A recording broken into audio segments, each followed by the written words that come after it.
Hello friends, please like and subscribe to the channel and enjoy the stories. Chapter 1. The Stranger on Platform 6. The scent of freshly brewed coffee wafted through the air, mingling with the metallic tang of the train tracks below. Lydia adjusted her scarf, bracing against the autumn chill, and glanced up at the station clock. 5 minutes until the 8:45 to Manchester. Her fingers drummed against the leather strap of her satchel, a steady rhythm that betrayed her impatience. Across the platform, a man stood silhouetted against the pale morning light. He was tall, with a posture that suggested he belonged more in a painting than in the mundanity of a train station. His coat, a deep navy that seemed to swallow the light, fluttered slightly in the breeze. Lydia couldn't help but steal glances. There was something magnetic about him, an aura of intrigue that demanded attention. He seemed detached from the bustle around him, his gaze fixed on a notebook he clutched in his gloved hands.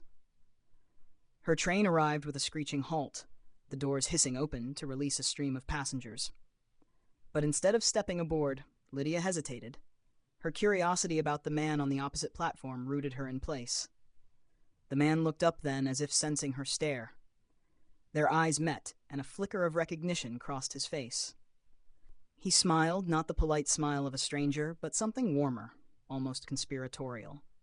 Before Lydia could process what she was doing, she waved. To her surprise, he raised his notebook and gestured for her to wait. He tore out a page, folded it carefully, and tucked it into his pocket. Then he turned abruptly and disappeared into the crowd. The train doors began to close. Lydia made a snap decision, darting forward and slipping inside just before they shut. She pressed her forehead against the window, scanning the platform, but the man was gone. For the rest of the journey, she replayed the moment in her mind, dissecting every detail. Who was he? Why had he smiled like that? And what was on the page he'd folded away?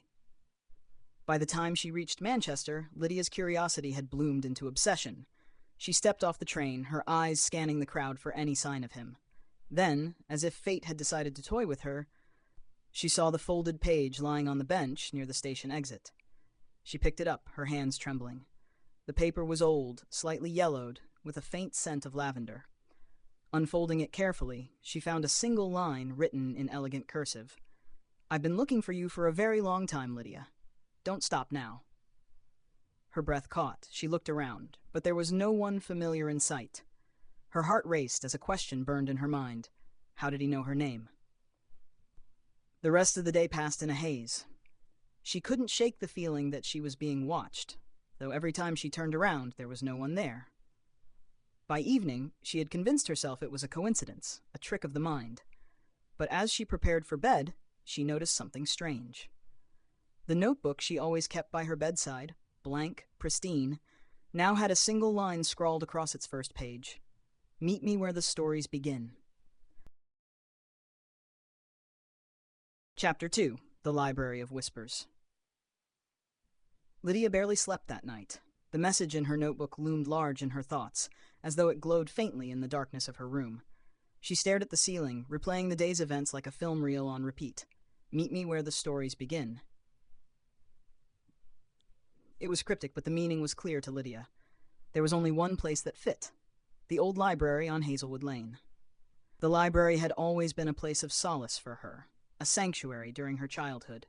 It was where she'd fallen in love with stories, nestled among the scent of old books and the creak of wooden floors. The place had been closed for years now, its grand doors locked and its windows gathering dust. But if the stranger's note was leading her anywhere, it was there. By dawn, she'd made up her mind. She dressed quickly, slipping the mysterious note into her satchel, and headed out before the world was awake. The library stood at the edge of the park, a grand ivy-covered structure that seemed frozen in time. Its stained glass windows caught the morning light, casting fractured rainbows onto the ground. Lydia hesitated for a moment, her hand resting on the iron gate, before pushing it open with a groan. To her surprise, the front door wasn't locked. It creaked open, revealing a dimly lit interior that smelled of dust and nostalgia. She stepped inside, her footsteps muffled by the thick layer of grime on the tiled floor. Rows of towering shelves stretched into the gloom, their contents shrouded in shadow. Lydia's heart raced as she ventured deeper, her eyes scanning the room for any sign of the stranger. Then she saw it. A single candle burning on a table near the center of the library. Beside it lay a notebook, identical to the one she kept by her bedside. Her fingers brushed the notebook's worn leather cover as she opened it. The first page was blank. So was the second. But on the third page, a single sentence had been written. "Behind the stories you love, the truth waits." Lydia's brow furrowed. She glanced around, the silence of the library pressing in on her. There was no one else here. Was this some kind of elaborate prank? And then she saw it. A faint light spilling from the cracks of a door she didn't remember ever noticing before. It was tucked between two shelves, its frame warped as if it didn't quite belong. Her pulse quickened. Every logical part of her brain screamed to turn back, but her feet carried her forward. She pushed the door open and the light engulfed her. The room beyond was unlike anything she'd ever seen. It wasn't a room at all, but a sprawling expanse of stars and shifting constellations. Floating books orbited a central pedestal where the stranger stood waiting. His coat was gone, replaced by something ethereal, robes that shimmered like moonlight on water. He turned to her, and his face was exactly as she remembered, yet somehow older, more worn. "You came," he said, his voice warm and familiar, as though they'd known each other for years. Lydia opened her mouth to speak, but no words came out. She clutched the notebook tighter, her knuckles white. "I know this is strange," he continued, taking a step closer. "But I need your help, Lydia. You're the only one who can rewrite what's been written." "Rewrite what?" she finally managed to ask, her voice trembling. He gestured to the floating books. "The stories. All of them. They've been unraveling for centuries, twisting into something they were never meant to be. If we don't act, they'll be lost forever." She stared at him, disbelief warring with the undeniable pull of his words. "Why me?" He smiled then, a mix of sadness and hope. "Because you've always believed in the power of stories, and because, whether you know it or not, you're already part of this one." Before she could respond, the room began to shift, the stars spinning faster. The books started to hum, their pages fluttering as though caught in a gale. "Choose quickly," the man urged, his voice barely audible over the growing noise. "Do you trust me, Lydia?" Her heart pounded. She didn't know him, she didn't understand what was happening, but as she looked into his eyes, steady, unwavering, something deep inside her whispered, "Yes!" She nodded. The man reached out, his hand brushing hers. The moment their fingers touched, the world dissolved into light. And then everything went dark. Chapter 3. A World Unwritten. When Lydia's eyes opened, the darkness melted away, replaced by a kaleidoscope of swirling colors. She was standing, not in the library, nor in the strange, starry room, but in a vast field under a sky that didn't belong to Earth. Above her, a sun with shifting hues of gold and violet hung in a cloudless expanse. Around her, the grass glimmered like tiny shards of emerald, whispering softly as if alive. In the distance, crystalline towers stretched toward the heavens, their surfaces refracting the light into dazzling rainbows. Lydia turned, half expecting to find the stranger beside her. But she was alone. The notebook she'd taken from the library was still in her hands, its leather cover now warm, almost alive. Tentatively, she opened it. The pages were blank, save for one line that appeared as if written by an invisible hand. "Welcome to the unwritten world. Take care, for here, the pen is mightier than anything else." As she read, a quill materialized in her hand. It was delicate, shimmering with the same iridescence as the sky. "What is this place?" she whispered, though there was no one to hear. Her voice echoed unnaturally, and as it faded, the landscape began to shift. The grass underfoot wavered, replaced by cobblestones. The towers dissolved into spindly trees, and the warm light of the strange sun dimmed into the twilight glow of a bustling village. People appeared around her, vendors hawking wares, children laughing as they chased each other through the streets. It was like stepping into the pages of a medieval storybook, vibrant and alive. Yet something felt off. The villagers' movements were too precise, their expressions too perfect, as if they were actors in a play they didn't fully understand. Lydia clutched the notebook tighter and took a cautious step forward. As she did, a woman in a flowing green dress appeared before her, seemingly out of nowhere. "You must be the writer," the woman said, her voice melodic but laced with urgency. What? Lydia stammered. The woman's piercing blue eyes locked onto hers. The quill chooses only those who can reshape the unwritten. You've been brought here because our story is in danger. Danger? Lydia echoed. The woman gestured toward the edge of the village, where the twilight seemed darker, thicker. The Inkweavers are coming. They twist our tales, corrupt our truths. If they reach the heart of this world, everything will unravel, your world included. Lydia's mind raced. What am I supposed to do? The woman pointed to the quill in Lydia's hand. Write. Rewrite. The quill will guide you. But be careful, what you write becomes reality here. Before Lydia could respond, the ground trembled. A chilling wind swept through the village, carrying with it an inky black fog. The villagers froze, their faces twisted in fear. They're here, the woman whispered, her voice barely audible. From the darkness emerged figures cloaked in shadow, their forms ever shifting. They carried quills of their own, dripping with black ink that stained the air as they moved. Lydia's heart pounded. The notebook in her hands felt heavier, the quill in her fingers growing warmer. Without thinking, she opened the notebook and pressed the quill to the page. Her mind raced. What do I write? The Inkweavers moved closer, their quills poised to strike. Lydia's hand trembled as words began to flow. The villagers stood strong, their courage shining brighter than the darkness. The Inkweavers faltered, their power waning. As the words appeared on the page, the world responded. The villagers, once frozen in fear, straightened their backs, their eyes glowing with determination. The shadows surrounding the Inkweavers began to waver, cracks of light piercing through the fog. The woman in green smiled. You have the gift. But before Lydia could feel relief, one of the Inkweavers raised its quill and slashed it through the air. Black tendrils shot toward her, swift and unstoppable. She barely had time to react, her quill scribbling frantically. A shield of light protected her, unyielding against the dark.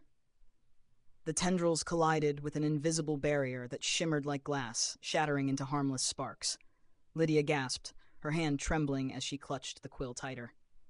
You can't defeat them, the woman said, urgency creeping into her tone. Not yet. You must find the source, the origin of all stories. Only there can the Inkweavers be unmade. Where is it? Lydia asked, her voice shaking. The woman pointed to the horizon, where a thin beam of light pierced the sky. Follow the light, it will guide you. But hurry, the Inkweavers won't stop. The notebook in Lydia's hand glowed faintly, its pages turning on their own until they stopped on a new blank page. The words appeared again. Do you trust your pen more than your fear?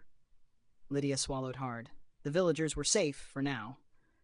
But the Inkweavers were regrouping, their dark forms shifting ominously. She took a deep breath, clutched the notebook to her chest, and ran toward the light. Chapter 4. The Path of Echoes. The beam of light in the distance seemed impossibly far, yet it remained steady, cutting through the strange horizon like a guiding star. Lydia ran, the cobblestones of the village giving way to an open field of shimmering silver grass. The Inkweaver's shadows writhed behind her, distant yet unrelenting. Her breath came in sharp gasps as she clutched the notebook and quill, her lifeline in a world where words dictated reality. The words of the green-dressed woman echoed in her mind. Find the source.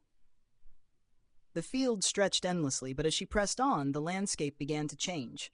The ground beneath her turned to glassy obsidian, reflecting the sky above like a fractured mirror. Every step sent ripples through the surface, as if she were walking on water frozen mid-motion. The silence was unnerving, broken only by the faint hum of the light in the distance. Lydia glanced down at the notebook, half hoping for guidance, but the pages remained blank. What am I even doing here? She muttered under her breath. This can't be real. Her words hung in the air, echoing unnaturally. She froze. The echoes didn't fade, they grew louder, repeating her voice with an eerie distortion. This can't be real, can't be real, real. The obsidian surface rippled violently, and from its depths figures began to emerge.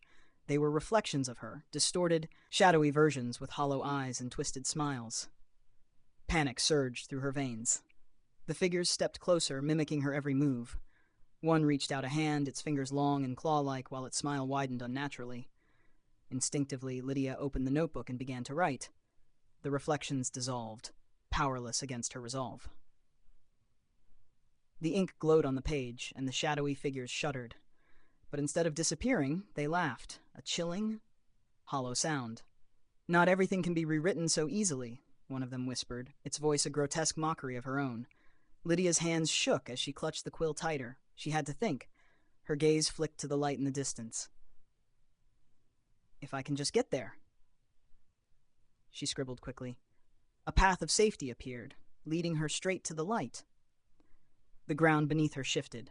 A glowing path formed, weaving through the obsidian landscape toward the beam. Without hesitation, she ran. The reflections screamed, their voices warping into a cacophony of anger and despair. They chased her, their movements jerky and unnatural, but the path seemed to repel them. Each time they got close, the glowing trail sent out pulses of energy that forced them back. The path led her to the edge of a chasm. The light was closer now, emanating from a towering spire that seemed to rise endlessly into the sky. But the chasm was vast, and there was no visible way across.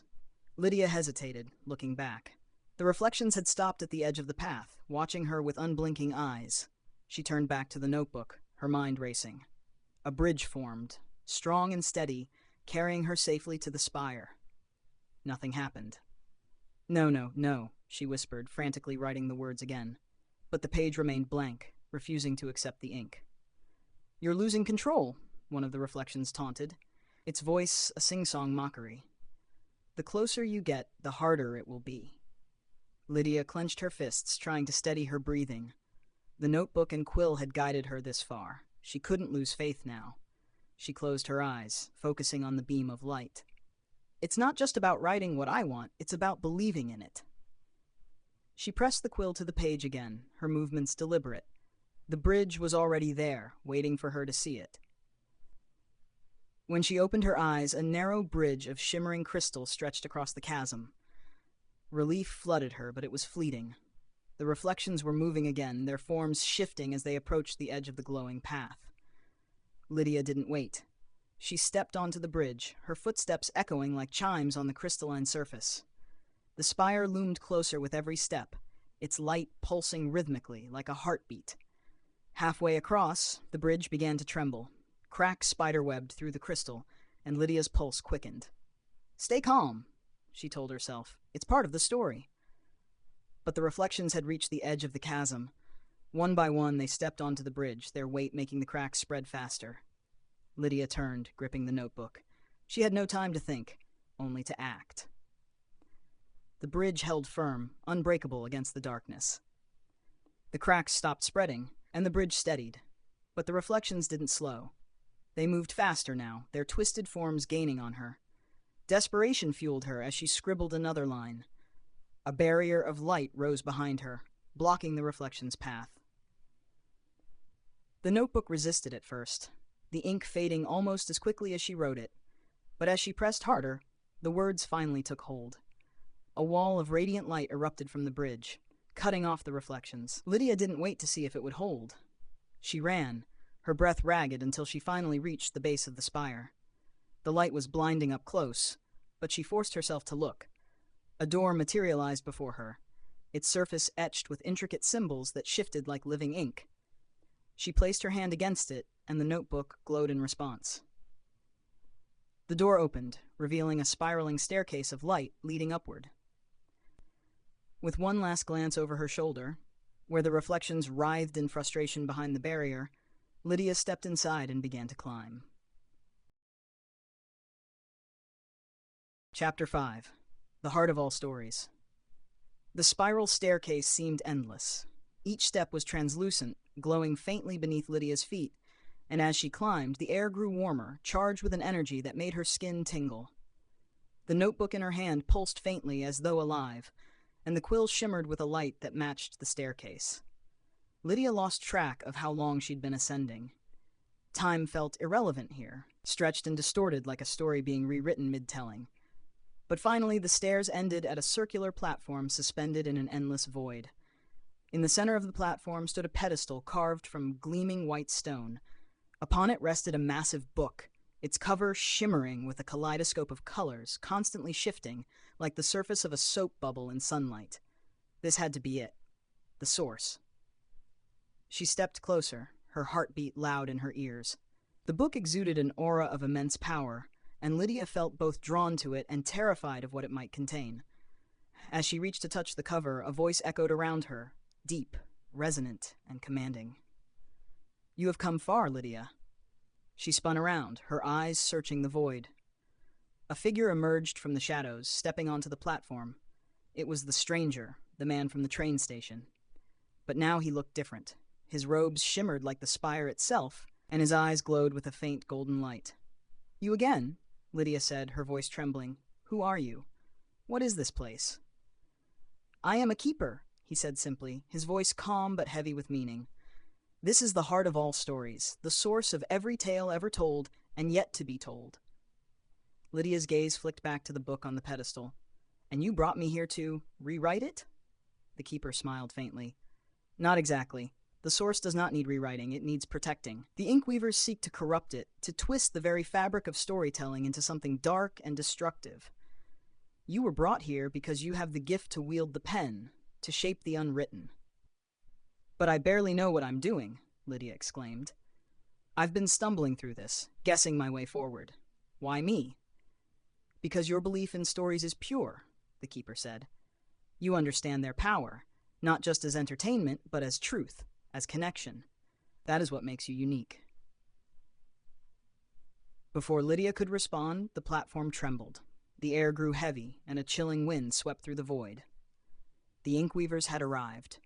They emerged from the shadows like living nightmares, their forms shifting and writhing as if made of smoke and ink. Their quills dripped with black liquid that hissed as it fell onto the platform, leaving scorch marks in its wake. The keeper stepped forward, his voice steady. "You must protect the source, Lydia. Write the ending before they can twist it." She froze, panic surging through her. "What do you mean? I don't even know how this ends." The keeper's golden eyes met hers, unwavering. "That's the beauty of it. It's your story to tell. Trust yourself." The Inkweavers surged forward, their quills raised. The keeper raised his hand, and a barrier of golden light surrounded the pedestal, but it flickered under the onslaught of the Inkweavers' attacks. Lydia opened the notebook, her hands trembling. The blank pages seemed to mock her uncertainty. What do I write? Her mind raced. She thought of every story she'd ever loved, every ending that had stayed with her. And then, slowly, she began to write. The keeper stood strong, his light unyielding. The Inkweavers faltered, their power waning as the true strength of the source revealed itself. The platform glowed brighter as her words took effect. The keeper's barrier solidified, and the Inkweavers recoiled, their forms unraveling slightly. But they weren't finished. One of them slashed its quill through the air, and a tendril of black ink snaked past the barrier, heading straight for Lydia. She barely dodged it, her breath catching in her throat. "This isn't enough," she realized. "I have to finish this." She pressed the quill to the page again, the words flowing faster now. The Inkweavers could not destroy the source, for its power was beyond their reach. Instead, they dissolved into the void, their darkness consumed by the light of creation. The Inkweavers screamed, their forms distorting as the light from the source grew blinding. One by one, they disintegrated, their inky essence evaporating into nothingness. Lydia gasped, her hands shaking as the notebook pulsed warmly, the quill falling still. The keeper turned to her, his expression both solemn and proud. "You did it." The platform was silent now, the void calm. Lydia looked at the source, its colors shimmering softly. "Is it safe?" "For now," the keeper said. "But the work is never truly finished. The Inkweavers will try again. That is the nature of stories. There is always conflict, always a battle for meaning." He stepped closer, placing a hand on her shoulder. "But you have proven yourself, Lydia. The source chose you for a reason. Will you stay and protect it, or return to your world?" She hesitated, the weight of the decision pressing down on her. The source called to her, its beauty and power unlike anything she'd ever known. But so did the life she'd left behind, the mundane yet precious world of train stations, libraries, and the people she loved. She began, her voice wavering. The notebook in her hand glowed faintly, as if waiting for her choice. Final chapter, the choice in the story. Lydia stood motionless, the weight of her decision pressing on her chest. The keeper's golden eyes watched her patiently, but the silence of the void felt deafening. She clutched the notebook, her fingers tracing its edges. It had become more than an artifact. It was a piece of her now, the embodiment of her journey. She glanced back at the source. Its shifting colors reflected endless possibilities, every story ever told and every one yet to be imagined. It was breathtaking. But then her mind wandered to the mundane world she'd left behind. The train station, the quiet library, the people who didn't know she'd disappeared into something impossible. That world wasn't as dazzling, but it was hers. She took a deep breath, speaking aloud as much for herself as for the keeper. If I stay here, I'll always be fighting, always protecting. That's an important story, but it's not mine, not yet. The keeper inclined his head, a faint smile tugging at his lips. You are wise beyond your years, Lydia.